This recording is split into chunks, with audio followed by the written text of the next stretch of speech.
आज हम एक ऐसे राजवंश की कहानी में उतरेंगे जो मौर्य जैसे विशाल साम्राज्य के कह सकते हैं मलबे पर खड़ा हुआ। हाँ, और अगले लगभग 400 साल तक वो दक्कन के बेताज बादशाह बने रहे। हम बात कर रहे हैं सातवाहन वंश की। बिल्कुल। और ये सिर्फ राजा रानी की कहानी नहीं है। हमारे पास जो स्रोत है, पुराने ग्रंथ, चट्टानों पर खुदे संदेश, हजारों साल पुराने सिक्के, हाँ, स्रोत बहुत दिलचस्प हैं। तो हम इन सब की मदद से ये समझने की कोशिश करेंगे कि कैसे एक स्थानीय शक्ति ने इतने बड़े साम्राज्य की नींव रखी और उनकी विरासत आज भी क्यों मायने रखती है। तो चलिए इस कहानी को परत दर परत खोलते हैं।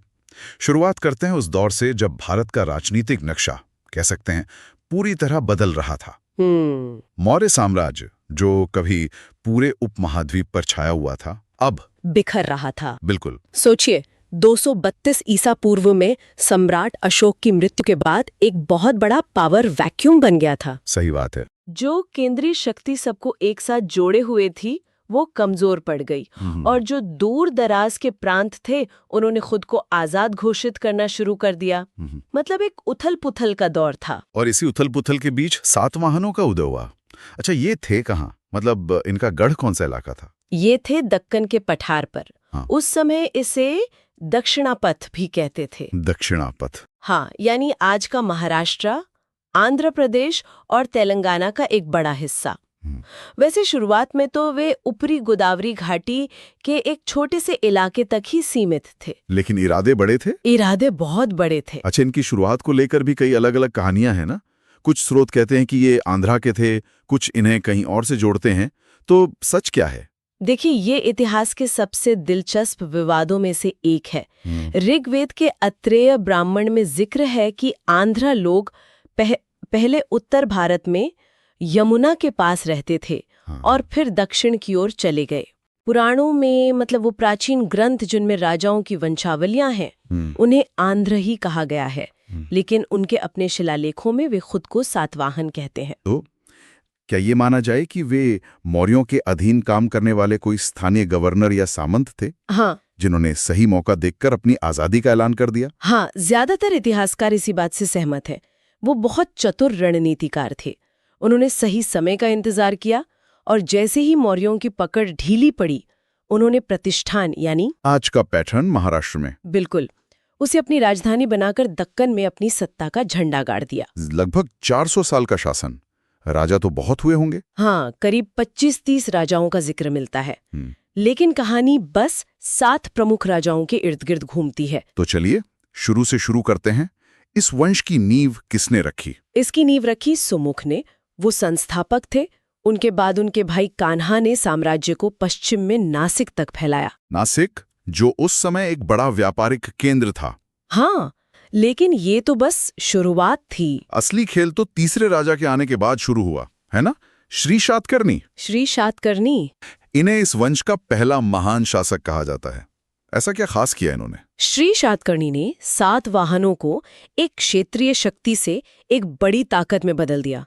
उन्होंने मालवा और विदर्भ के इलाके जीते। अच्छा। लेकिन सिर्फ जीतना काफी नहीं था, उन्हें अपनी ताकत का प्रदर्शन भी करना था और इसके लिए उन्होंने अश्वमेध यज्ञ करवाया। अश्वमेध यज्ञ, ये तो सिर्फ वही राजा करते थे जो खुद को चक्रवर्ती सम्राट मानते थे। बिल्कुल, ये एक बहुत बड़ा ऐलान था। पूरे दक्षिणापथ में ये घोषणा करने जैसा था कि अब यहाँ एक नई महाशक्ति का उदय हो चुका है। हाँ, और ये सिर्फ कहानियों में नहीं है, हमारे पास इसका ठोस सबूत भी है। ये सुनने में तो बहुत प्रभावशाली लगता है, लेकिन क्या इसका कोई ठोस सबूत है?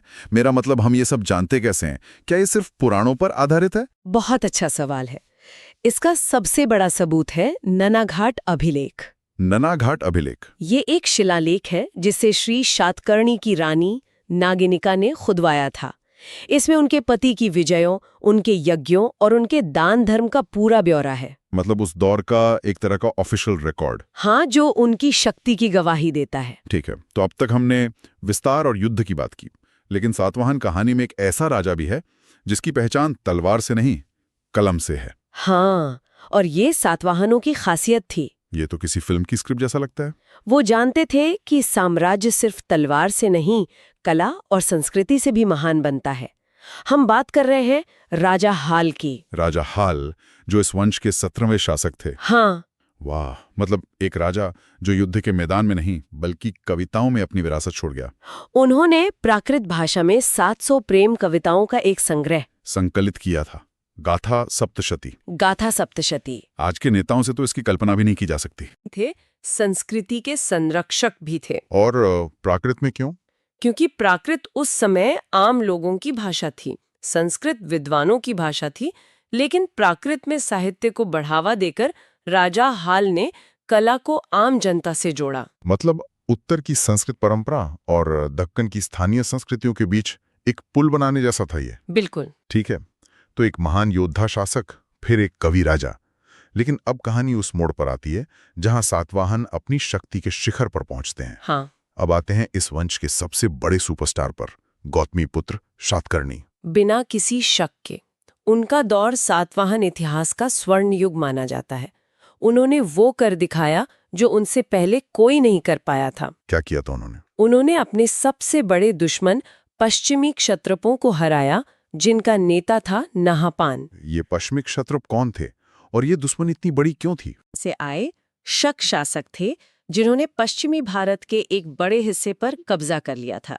वो सातवाहनों के लिए एक सीधा खतरा थे, व्यापार के रास्तों पर भी और उनकी संप्रभुता पर भी। ओके। गौतमीपुत्र शातकर्णी ने न सिर्फ नहपान को हराया बल्कि उसके पूरे वंश का लगभग सफाया कर दिया। और अपनी जीत को साबित करने का उनका तरीका, वो तो कमाल का था, सिक्कों वाली कहानी। हाँ, वो सिर्फ सिक्के बदलना नहीं था, वो उस दौर की सबसे बड़ी रीब्रांडिंग एक्सरसाइज थी। रीब्रांडिंग? हाँ, सोचिए, बाजार में चल रही दुश्मन की हजारों चांदी की मुद्राओं को इकट्ठा करना और उन पर अपनी मोहर लगाकर उन्हें दोबारा चलाना। ये तो एक मनोवैज्ञानिक जीत थी। बिल्कुल, ये एक ऐलान था कि सिर्फ राजा नहीं बदला बल्कि सत्ता का केंद्र ही बदल गया है। मतलब हर सिक्के के साथ वो ये संदेश दे रहे थे, तुम्हारा युग समाप्त हुआ, अब मेरा युग है। कमाल की रणनीति है। हाँ। तो उनका साम्राज्य फैला कहाँ तक था? पूरा दक्कन तो था ही। उत्तर में मालवा से लेकर पश्चिम में सौराष्ट्र तक उनका प्रभाव था। वे ब्राह्मण धर्म के कट्टर समर्थक थे, खुद को एकमात्र ब्राह्मण या एक बाह्मण कहते थे। हाँ, जिसने क्षत्रियों का घमंड तोड़ा। हाँ, लेकिन दिलचस्प बात यह है कि उन्होंने बौद्ध मठों को भी खूब दान दिया। ये थोड़ा विरोधाभासी नहीं लगता? एक तरफ कट्टर ब्राह्मण, दूसरी तरफ बौद्धों को दान। यही एक कुशल शासक की पहचान है। वो जानते थे कि साम्राज्य चलाने के लिए सबको साथ लेकर चलना जरूरी है। ये धार्मिक सहिष्णुता नहीं बल्कि एक चतुर राजनीतिक दूरदर्शिता थी। गौतमीपुत्र के बाद उनके बेटे वशिष्ठपुत्र पुलुमावी गद्दी पर बैठे, लेकिन यहां से कहानी में एक पारिवारिक ड्रामा शुरू होता है। हाँ, शकों की शक्ति फिर से उभरने लगी, इस बार एक नए और बहुत शक्तिशाली राजा के नेतृत्व में, रुद्रदामन प्रथम। रुद्रदामन प्रथम। और रुद्रदामन ने पुलुमावी को युद्ध में एक नहीं बल्कि 2 बार हराया। सातवाहनों के लिए ये एक बहुत बड़ा झटका था। एक ससुर ने अपने दामाद को जंग में 2 बार हराया। हाँ, ये तो किसी पारिवारिक सीरियल जैसा ड्रामा है ना? लेकिन ये उस दौर की कूटनीति का बेहतरीन उदाहरण है। रुद्रदामन ने पुलुमावी को हराया जरूर, लेकिन उसके साम्राज्य को नष्ट नहीं किया। क्यों? क्योंकि पुलुमावी की पत्नी रुद्रदामन की ही बेटी थी। रिश्ते बनाए ही इसलिए जाते थे कि वे साम्राज्य को बचा सकें, भले ही युद्ध के मैदान में हार क्यों न हो। रुद्रदामन ने अपनी बेटी को विधवा नहीं बनाया और साथ ही अपना दबदबा भी कायम रखा। वाह, मतलब युद्ध भी हुआ और रिश्ता भी कायम रहा। और पुलुमावी के दौर से ही वो मशहूर सिक्के भी आते हैं जिन पर जहाज का निशान है। हाँ, इसका क्या मतलब था? ये एक बहुत बड़ा संकेत है।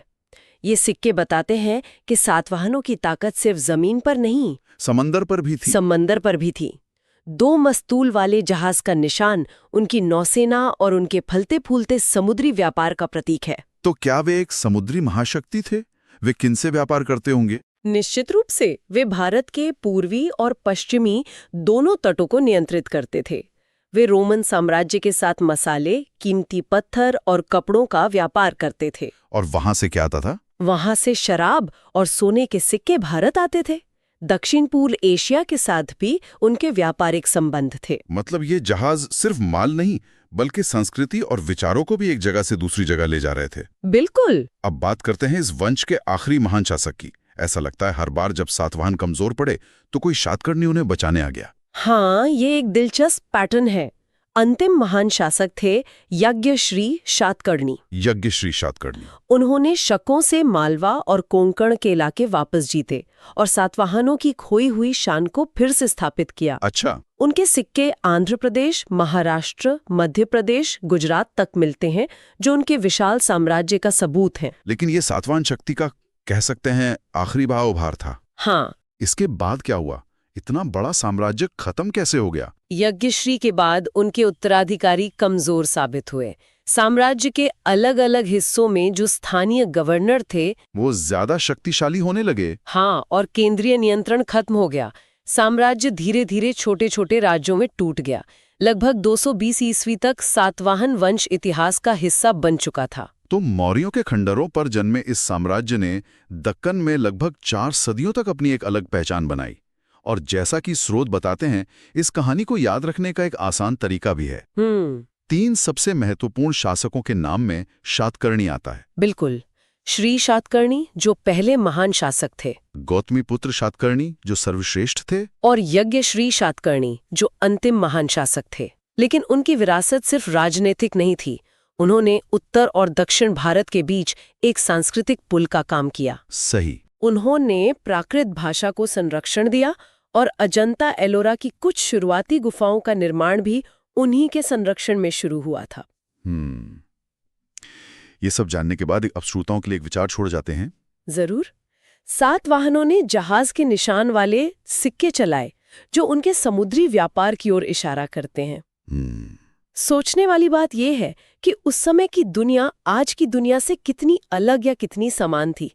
क्या उनके जहाज सिर्फ मसाले और सोना ढो रहे थे, या अपने साथ रोमन विचार और दक्षिण पूर्व एशियाई संस्कृति भी ला रहे थे? अच्छा सवाल है। ये सवाल हमें ये सोचने पर मजबूर करता है कि उस जमाने में भी दुनिया शायद उतनी ही जुड़ी हुई थी जितनी आज है, बस